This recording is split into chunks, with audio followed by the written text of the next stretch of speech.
Hello friends, जय Shri Krishna. Welcome back to my YouTube channel.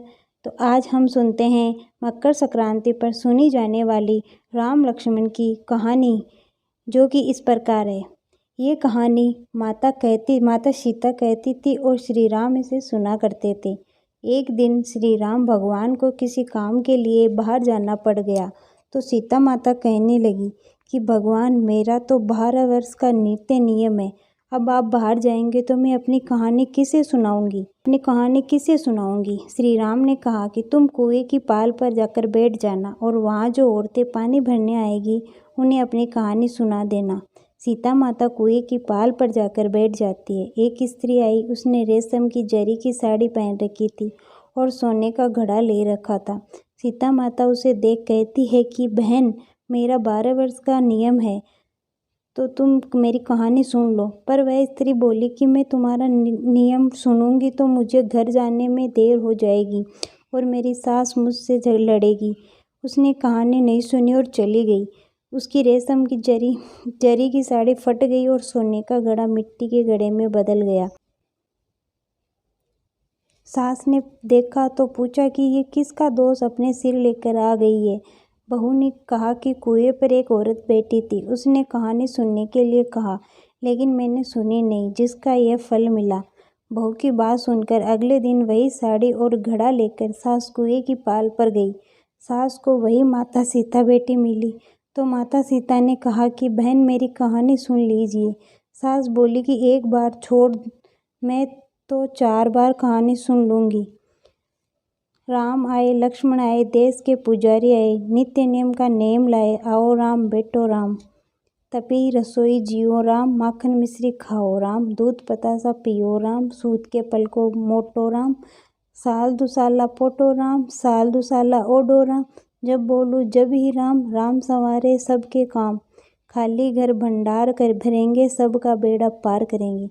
Shri Ram जय जय राम। सास बोली कि बहन, कहानी तो बहुत अच्छी लगी। कहानी सुनकर सास घर चली गई और उसकी साड़ी फिर से रेशम जरी की बन गई और मिट्टी का घड़ा फिर सोने से घड़े में बदल गया। बहू कहने लगी, सासू माँ, आपने ये सब कैसे किया? सास ने कहा कि बहू, तू दोष लगा के आई थी और मैं अब उस दोष को उतार कर आ रही हूँ।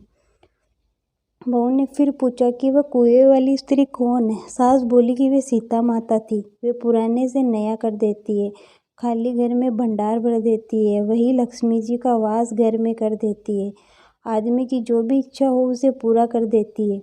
बहू बोली कि ऐसी कहानी मुझे भी सुना दो। सास बोली कि ठीक है, तुम भी सुनो, और सास ने कहानी शुरू की।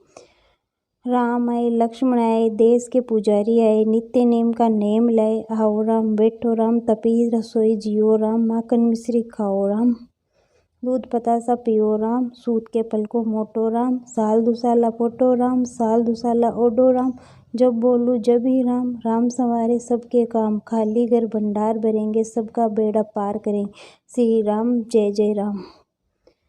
कहानी सुनकर बहू बोली कि कहानी तो बहुत अच्छी है। सास ने कहा कि ठीक है, इस कहानी को रोज कहा करेंगे। अब सास बहू रोज सवेरे उठती, नहाती धोती और पूजा करने के बाद नित्यनेम की सीता की कहानी कहती।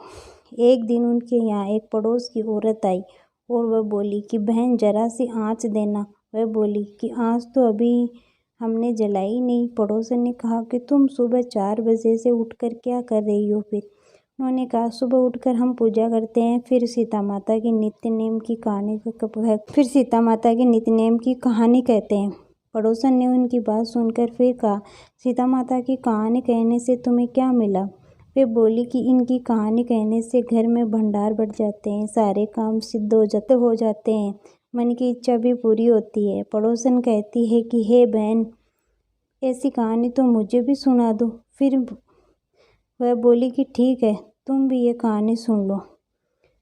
राम आए, लक्ष्मण आए, देश के पुजारी आए, नित्य नेम का नेम लाए, आओ राम बैठो राम। सारी कहानी सुनने के बाद पड़ोसन कहने लगी, बहन, कहानी तो मुझे बहुत अच्छी लगी। अब वह पड़ोसन भी नित्यनेम सीता माता की कहानी कहने से सीता माता ने पड़ोसन के भी भंडार भर दिए। अब तो पूरे मोहल्ले में नित्यनेम की कथा चल पड़ी। हर किसी की मनोकामना पूरी होने लगी। हे सीता माता, जैसे आपने उनके भंडार भरे वैसे ही हमारे भी भंडार भरना। कहानी सुनने वाले के भी और कहानी कहने वाले के भी भंडार भरे रखना। तो बोलो जय सिया राम। अगर कहानी अच्छी लगे